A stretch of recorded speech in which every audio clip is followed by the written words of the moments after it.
लाखने मैं पुनः लाखने तंग तंग योजना सोमदा साइसिंग थोंननबा थांननबा अरेंजमेंट तब हौरे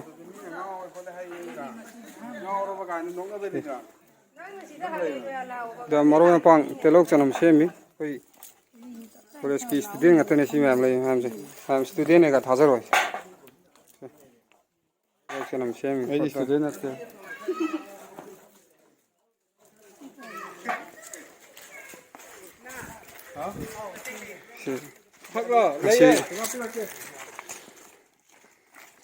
विंटर सीजन पिकनिक ने कोई विंटर सीजन पिकनिक ने जाती आएगी ऐसे कि मेन कुक से कोई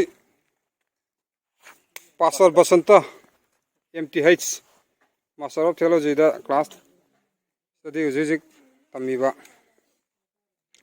कोई पास्टर बसंत ना तमदो थोंदोइनी सुमंता MTH दो कोई बैनर BDF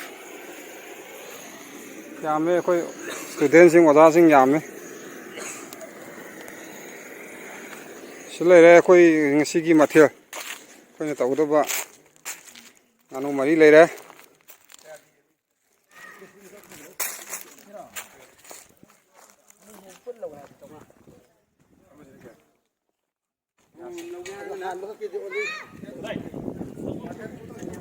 कोई सोमदा टीचिंग स्टाफ सिंह लेरे की फैकल्टी सिंह कॉलेज की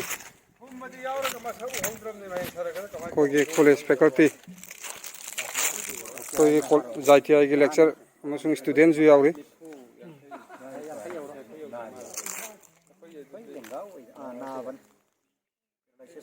लाकदब स्टूडेंट खरा हमजु वाली ओजा ओजा खरा जु वाली मैलम बि लाय यवरानी कोई मखा ताबा और थोंग थाकपगी मथांग मथांग दम हापसरागे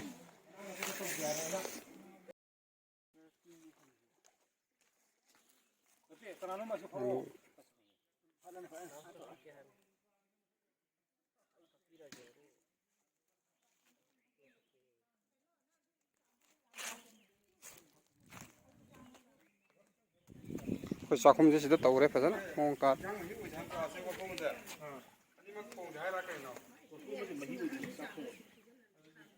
तौरे खांगे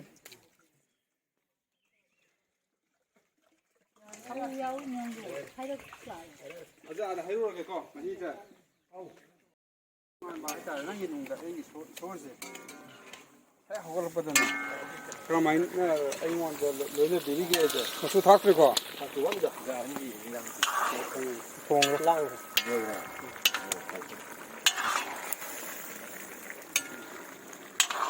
basanta hong thong ấy mang gì nó không là đấy nó không được hong nhìn đơn không bố hồng nên thành bằng sẽ thấy không bố hồng chỉ được số không được một kia bông đi mà ngay như thế này ship पूरे को film लग दो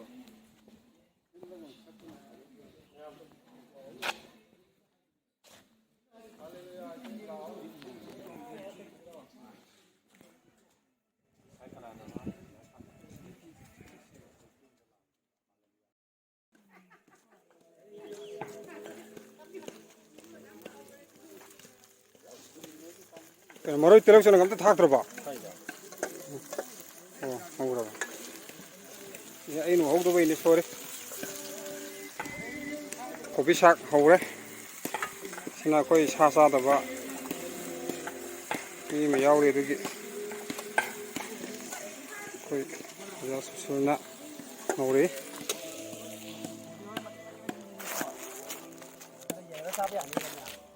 हम same हौरे तबा बोई दौरे जा बा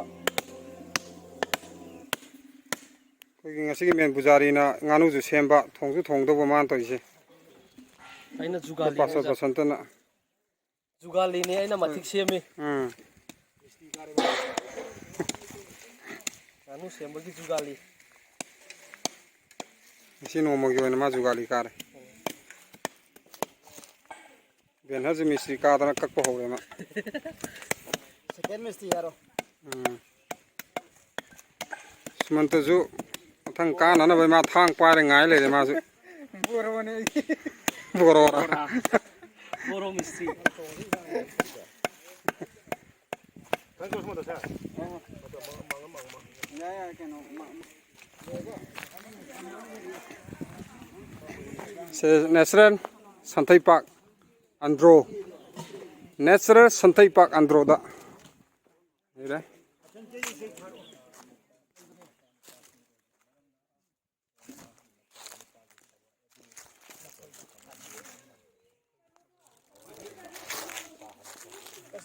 sak ngai bi ko gi oja sing student sing oja sing ga student sing ga pulag wari sanari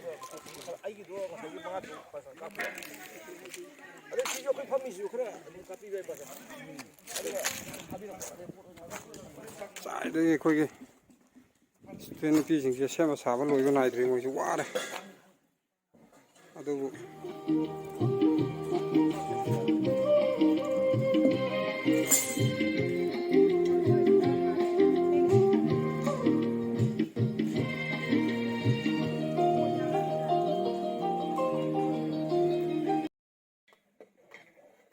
Hore number hore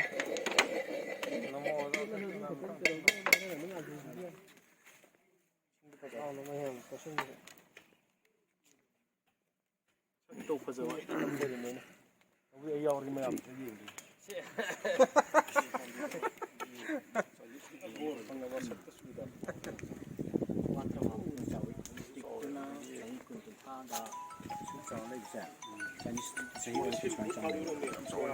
यार ये ना थापलो में के मकान कंपनी पूरा बने हां नत्र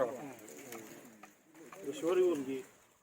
कैसे के टेक्निक से मोंग ता यान मोय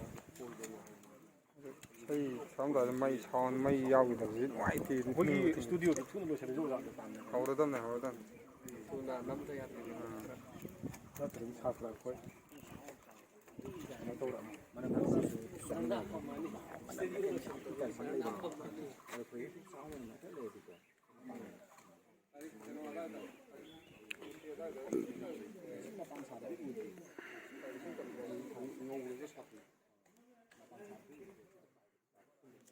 mai gi group hanari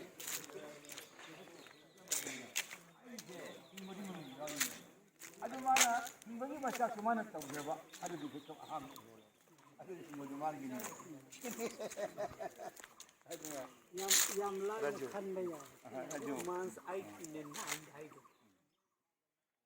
Romance 1899 hai. Kenapa? Roman chapter 8.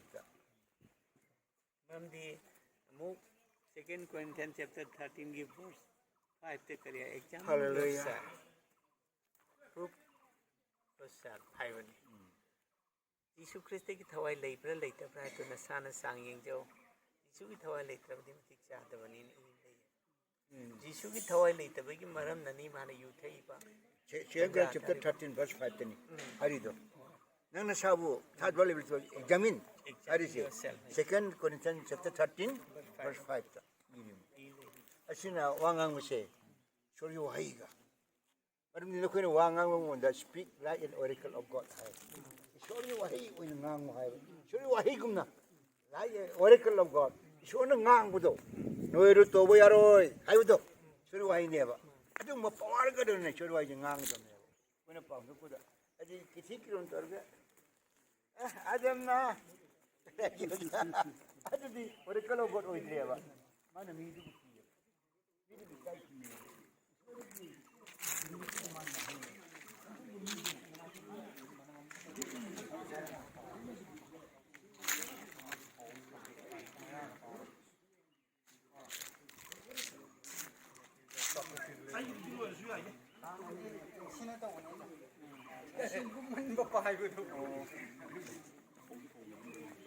Passa tu kilo di situ.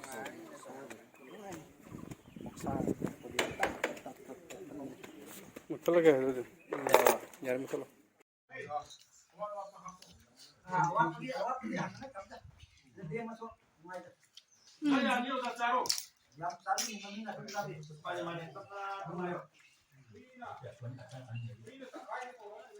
Benar kaya yang itu, sementara yang itu